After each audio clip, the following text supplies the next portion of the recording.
পাট শাক দিয়ে মসুর ডাল রান্না। অনেকেই খেয়েছেন, আবার অনেকেই খাননি। যারা খাননি তারা একবার হলেও ট্রাই করবেন। এটা আসলে অনেক মজার হয় গরম গরম ভাতের সাথে খেতে। আর এছাড়া পাট শাকের কিন্তু নানা রকম ঔষধি গুণ রয়েছে। আছে ভিটামিন এ, বি, সি।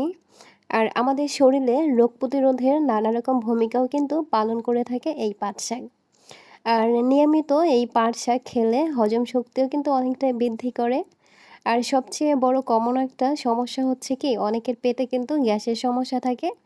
আর নিয়মিত এই পাট শাক খেলে গ্যাসের সমস্যা কিন্তু সমাধান হয়, পেটটাকে কিন্তু ক্লিয়ার রাখে।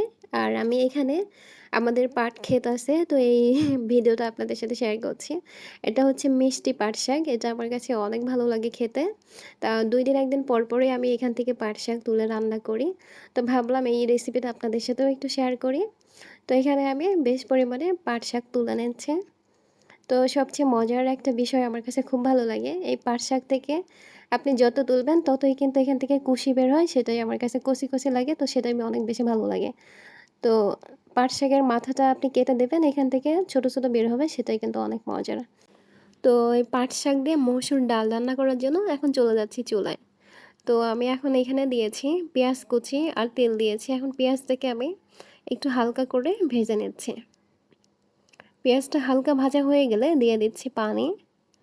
একটু সামান্য পরিমাণ পানি দিচ্ছি। এখন এর মধ্যে দিচ্ছি হলুদ গুঁড়ো, দিচ্ছি আদা রসুন বাটা, আর পরিমাণ মতো লবণ দিচ্ছি। দিলাম ধনিয়া গুঁড়া, লাল মরিচের গুঁড়া, দিচ্ছি জিরা গুঁড়া। এখন এই মশলাগুলোকে 1 মিনিটের মতো আমি একটু ভেজে নিচ্ছি।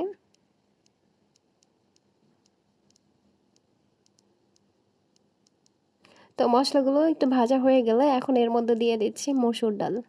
এখানে আমি আধা কাপ পরিমাণে মসুর ডাল নিয়েছি, ডালটাকে ধুয়ে পানি ঝরিয়ে নিয়েছি। এখন এই ডালটাকে মশলার সাথে 2-1 মিনিটের মতো কষিয়ে নিচ্ছি।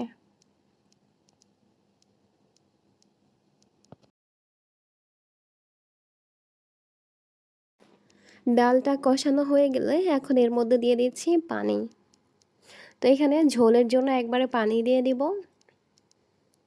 এখন পানিটা বলক আসলে দিয়ে দিচ্ছি কাঁচামরিচ, আর দিয়ে দিচ্ছি পাট শাক। তো এই শাকটাকে আমি একটু ছোট করে কেটে নিয়েছি। কেউ চাইলে আস্ত আস্তও দিতে পারেন, তো আমি একটু ছোট করে কেটেছি, এতে করে দেখতে ভালো লাগে আর খেতেও ভালো লাগে। তো এখন এই শাক দিয়ে আমি এখন ঢাকনা দিয়ে ঢেকে দিব। ঢাকনা দিয়ে ঢেকে 5 থেকে 6 মিনিটের মতো জাল করে নেব। এতে করে ডালটাও ভালোভাবে সিদ্ধ হবে আর শাকটাও সিদ্ধ হয়ে আসবে। তো 5-6 মিনিটের মতো আমি ঢাকনা দিয়ে জাল করে নিচ্ছি। তো 5-6 মিনিট জাল করা হয়ে গেলে এখন ঢাকনাটাকে তুলে নিচ্ছি।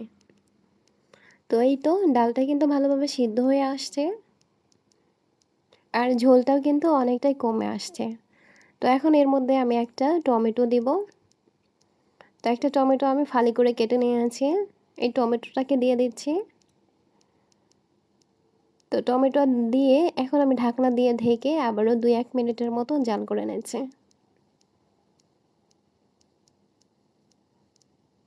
তো টমেটোটা একটু সিদ্ধ হয়ে আসলেই আমি এখন ঢাকনাটা তুলে নিচ্ছি। তো এই তো এটা কিন্তু হয়ে গেছে, এখন আমি চুলা থেকে নামিয়ে নিচ্ছি। চুলা থেকে নামিয়ে একটা বাটিতে তুলে নিচ্ছি। এখন এই ডালটাকে বাগার দিব। তো এই ডালটাকে বাগার দেওয়ার জন্য ওই প্যানটাকে আমি ধুয়ে নিয়েছি। তো এখানে আমি দিয়ে দিচ্ছি তেল, আর এখানে বেশ পরিমাণে পেঁয়াজ রসুন কুচি করে নিয়েছি। এখন এই পেঁয়াজ আর রসুনটাকে লাল লাল করে ভেজে নিচ্ছি। তো পেঁয়াজ রসুনটা লাল লাল হয়ে আসলে এখন এর মধ্যে একটু পাঁচফোড়ন দিচ্ছি। পাঁচফোড়ন দিয়ে আবারও একটু ভেজে নিচ্ছি। তো এই তো এর চেয়ে আর ভাজা যাবে না, তাহলে কিন্তু পুড়ে যাবে, তিতা হয়ে যাবে। তো ব্রাউন কালার হয়ে গেলে এখন আমি মসুর ডালটাকে দিয়ে দিচ্ছি। তো ডালটাকে দিয়ে সাথে সাথে ঢাকনা দিয়ে ঢেকে দিচ্ছি। এই তো রান্না কিন্তু একদম কমপ্লিট। তো এখন আমি একটু ভালোভাবে মিশিয়ে নিচ্ছি। ভালোভাবে মিশিয়ে এখন 1 মিনিটের মতো আমি জাল করে নিচ্ছি। তো ঘনত্বটা বুঝে 1 মিনিটের মতো জাল করে নিচ্ছি। তো ব্যাস রান্না কিন্তু কমপ্লিট। এখন শুধু গরম গরম ভাতের সাথে পরিবেশন করার পালা। এটা দেখতে যতটা লোভনীয়, খেতেও কিন্তু অনেক অনেক অনেক মজার। তো আমার কাছে অনেক বেশি ভালো লাগে। আপনারাও একবার ট্রাই করে দেখবেন, দেখবেন আপনাদের কাছেও ভালো লাগে। তো এটা অনেক বেশি ভালো লাগবে। তো আজকে আমাদের দুপুরের মেনুতে ছিল গাছের সজনা দিয়ে মসুর ডাল, টমেটো, আর এখানে আছে হচ্ছে ট্যাংরা মাছ দিয়ে, টমেটো দিয়ে, পেঁয়াজ দিয়ে ভুনা, আর এখানে হচ্ছে পাট শাক। আল্লাহ হাফেজ।